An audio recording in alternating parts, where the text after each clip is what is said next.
எல்லாருக்கும் வணக்கம். நான் உங்கள் சாவித்திரி கோவிந்தராஜன். பாவைக்குட் சேனல் மூலமாக உங்களை சந்திக்கிறது மிக்க மகிழ்ச்சி. என்னுடைய சேனலை சப்ஸ்கிரைப் செய்து கொடுத்த எல்லாருக்கும் ரொம்ப நன்றி. இன்றைக்கி நான் என்ன ரெசிபி பண்ண போகிறோன்னா, கிருஷ்ண ஜெயந்தி ஸ்பெஷல் தான் பண்ண போகிறோம். கிருஷ்ணருக்கு என்ன பிடிக்கும், அவள் பிடிக்கும், லட்டு பிடிக்கும், சீடை பிடிக்கும், இந்த மாதிரி நிறைய பலகாரங்கள்லாம் சாமிக்கு பிடிக்கும். அதில் இன்றைக்கி நான் 2 வெரைட்டி செய்கிறேன். ஒன்று பார்த்திங்கன்னா அவல் லட்டு, ரெண்டாவது பார்த்திங்கன்னா சீடை. இது 2 எப்படி செய்யறதுன்னு பார்க்கலாம் வாங்க. பருப்பு 2 டேபிள் ஸ்பூன் இது சேர்த்துக்கலாம். ஆயிலெல்லாம் எதுவுமே நம்ம சேர்த்த வேண்டாம். இது ட்ரை ரோஸ்ட்டு தான் பண்ணுறோம். நடுக்கல் பருப்பு பார்த்திங்கன்னா நான் தோல் எடுத்து பருப்பு போட்டிருக்கிறேன். நடுக்கல் பருப்பு இந்த அளவுக்கு ப்ரௌன் கலராக வரணும். இப்போ நம்ம 2 டேபிள் ஸ்பூன் போட்டுக்கலாம். இது ஜாஸ்தி வறுக்க வேண்டியதில்லை, லேசாக சூடானால் போதும் நமக்கு. இது வறுத்த கடலை தான். அவல் 1 கப் எடுத்துருக்குறோம், நம்ம சேர்த்துக்கலாம். நீங்கள் பார்த்திங்கன்னா கெட்டி அவல் வேணாலும் எடுத்துக்கலாம், இல்லை ரொம்ப தின்னாக இருக்கிற அவல் வேணாலும் எடுத்துக்கலாம். அது உங்கள் இஷ்டம். அவல் பார்த்திங்கன்னா நல்லா சூடாகி நல்லா வறுபடணும். அவல் பார்த்திங்கன்னா நல்லா 2 நிமிஷம் வறுத்துருக்குறோம். நல்லா முறுமுறுன்னு ஆயிடுச்சு. இப்போ இது ஒரு வேறு பிளேட்டுக்கு மாற்றி ஆற வச்சிடலாம். இப்போ தேங்காய் பார்த்திங்கன்னா ஒரு 1/2 கப்பு தேங்காய் எடுத்துருக்கேன். இந்த தேங்காயை நம்ம இது கூட சேர்த்துக்கலாம். தேங்காய் லேசாக வறுத்துக்கலாம். இந்த ஈரப்பதம் போகணும். தேங்காய் பார்த்திங்கன்னா எதுக்கு நம்ம ட்ரை ரோஸ்ட் பண்ணுறோம் அப்படின்னா, இந்த லட்டு பார்த்திங்கன்னா வெளியே வச்சுருந்து கூட ஒரு 10 நாள் ஆனாலும் கெடாது. அதுக்காக வேண்டியதான் இந்த தேங்காய் வறுத்துக்கிறோம். பாருங்கள், தேங்காயில் அந்த சுறுசுறு ஈரப்பதம்லாம் பாருங்கள் வத்திருச்சு. இப்போ இது வேறு பிளேட்டுக்கு மாற்றிக்கலாம். திராட்சை முந்திரி வறுத்துக்கலாம். இதுக்கு பார்த்திங்கன்னா 1 ஸ்பூன் நெய் சேர்த்துக்கலாம். நெய் காஞ்சதும் ஒரு 10-20 முந்திரி இருக்குது, அதை இதில் சேர்த்துக்கலாம். முந்திரி வறுப்பட்டதும் நம்ம திராட்சையை சேர்த்துக்கலாம். இப்போ திராட்சை முந்திரி வறுப்பட்டுருச்சு. இதை நம்ம வேறு பிளேட்டுக்கு மாற்றிக்கலாம். இப்போ அவல் 1 கப் எடுத்தோம் இல்லைங்களா, வெல்லம் பார்த்திங்கன்னா நமக்கு ஒரு 3/4 கப் எடுத்தால் போகும். இப்போ இதே அளவுக்கு நம்ம தண்ணி சேர்த்து இதை கரைச்சிக்கணும். பாகுப்பதெல்லாம் வேண்டியதில்லை, கரைச்சிக்கணும். வெல்லமும் நமக்கு தண்ணியும் பார்த்திங்கன்னா ஒரே அளவில் தான் இருக்கணும். தண்ணி 3/4 கப்புன்னா நம்ம வெல்லம் 3/4 கப்பு தான் எடுத்துருக்குறோம். இப்போ இது நல்லா கரைஞ்சி வரட்டும். கரையணும் அப்படின்னா நல்லா தளதளன்னு கொதிக்கும்போது நம்ம ஆஃப் பண்ணிக்கலாம். வெல்லம் நல்லா கரைஞ்சிருச்சு. இப்போ இதை நம்ம ஃபில்டர் பண்ணி வேறு பாத்திரத்துக்கு மாற்றிக்கலாம். அவல், நடக்கல்ல, பொட்டுக்கல்ல இது எல்லாமே வறுத்து ஆற வச்சுட்டோம். நல்லா ஆறிடுச்சு. இப்போ இது மிக்சியில் போட்டு நம்ம ரவை பதத்துக்கு அரைச்சிட்டு வரணும். நம்ம மிக்சியில் ரவை பதத்துக்கு அரைச்சிட்டு வரலாம். பாருங்கள், இது மிக்சியில் ரவை பதத்துக்கு அரைச்சிட்டு வந்துட்டேன்.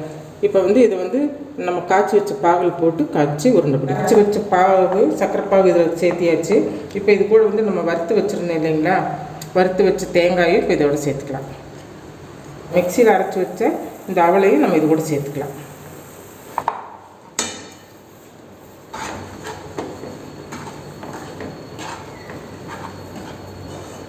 மீடியம் ஃப்ளேமில் வச்சு தான் நம்ம இதை மிக்ஸ் பண்ணணும். நல்லா இது மாதிரி மிக்ஸ் பண்ண உங்களுக்கு கெட்டி ஆயிரும். இப்போ இதில் இப்போ ஏலக்காய்த்தூள் 1 ஸ்பூன் அதே இதில் சேர்த்துக்கலாம். அவ்வளோதாங்க. இப்போ இது கூட திராட்சை முந்திரி சேர்த்து இது நம்ம ஒரு ஸ்பூன் நெய் சேர்த்து இறக்கிடலாம். இப்போ இதை ஆற வச்சு கை பொறுக்கிற சூடு வந்ததும் நம்ம உருண்டை பிடிச்சிடலாம்.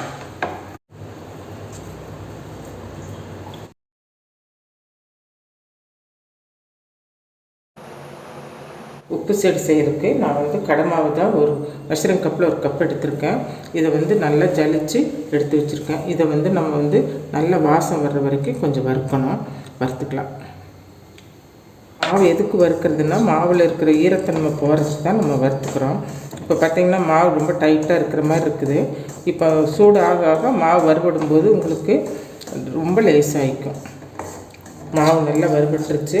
ஆனால் ரொம்ப வறுக்கக்கூடாது, கலர் சேஞ்ச் ஆகிரும். பாருங்கள், பிடிச்ச நல்லா ரொம்ப சூடாகணும் போதும்.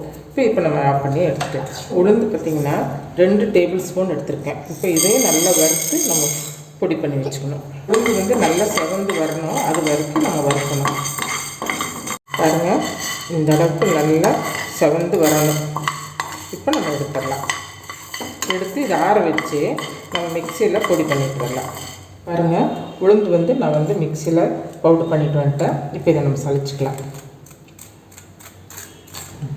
பாருங்கள், உளுந்து மாவு இதில் சளிச்சாச்சு. இப்போ இது கூட பார்த்திங்கன்னா எள்ளு 1 டீஸ்பூன் எடுத்திருக்கேன், அதை சேர்த்துக்கலாம். சீரகம் 1 ஸ்பூனுங்க, அதையும் இதில் சேர்த்துக்கலாம்.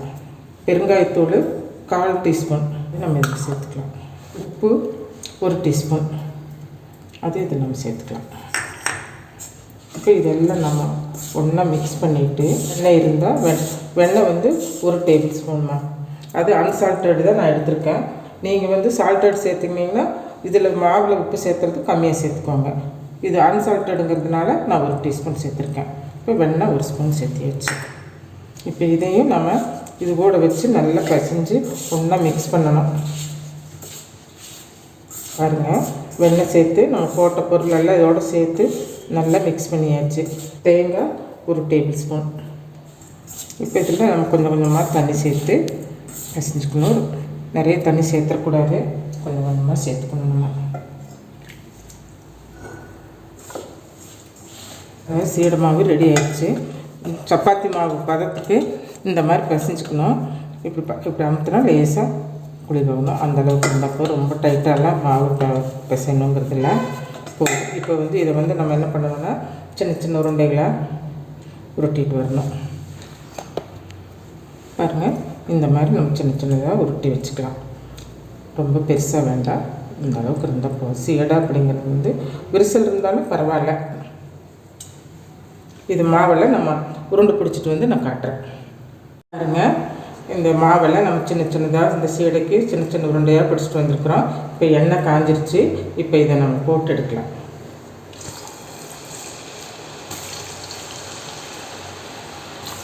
சீடையெல்லாம் நம்ம போட்டுட்டுங்க அடுப்பு தீயை கம்மி பண்ணிக்கணுங்க. மீடியத்துக்கும் ஸ்லோவுக்கும் இப்போ நடுவில் வச்சு உண்மையாக ஃப்ரை பண்ணணும். அப்போ தான் ஒரே மாதிரி வெந்து வரும். சீடை நம்ம ஒன்றா போட்டாலும் கொஞ்சம் நேரத்தில் அது வெந்து பிரிஞ்சிடும். நம்ம அது வந்து எல்லாம் ஒன்றா சேர்ந்துக்கணும்னு நினைக்க வேண்டாம். போட்டு ஒரு 10 செகண்ட்லேருந்து நமக்கு திருப்பி விட்டுட்டே தான் இருக்கணும். திருப்பி விட்டுட்டு இருந்தால் தான் அது வந்து நல்லா ஒரே மாதிரி வேகும். சீடை ஸ்லோவாக வச்சு நல்லா வறுத்துட்டோம், ஃப்ரை பண்ணிட்டோம். இப்போ இதை எடுத்துகிட்டு அடுத்தது போடலாம். நம்ம அளவுக்கு கலர் வரணும். அப்போ தான் வந்து மாவு உள்ளேயும் வெந்திருக்கும். இந்த மாதிரி ஒரு நல்ல ப்ரௌன் கலர் ஆகணும். அவல் லட்டு பண்ணியிருக்கிறோம், உப்பு சீடை பண்ணியிருக்கிறோம். லட்டு உப்பு சீடையே ரெடி ஆயிடுச்சு. இதே அளவுகளோடு செஞ்சு பாருங்கள், சீடையெல்லாம் வெடிக்காதுங்க. இதே அளவுகளோடு செஞ்சு பார்த்துட்டு இந்த வீடியோ பிடிச்சிருந்தா இந்த வீடியோக்கு ஒரு லைக் பண்ணுங்கள், ஷேர் பண்ணுங்கள், கமெண்ட் பண்ணுங்கள். என்னுடைய வீடியோ நிறைய பேர் வந்து பார்த்திங்கன்னா சப்ஸ்கிரைப் பண்ணாமையே பார்த்துட்ருக்குறீங்க. உடனே சப்ஸ்கிரைப் பண்ணிக்கோங்க. இன்னும் ஒரு புதிய வீடியோவில் சந்திப்போம். நன்றி, வணக்கம்.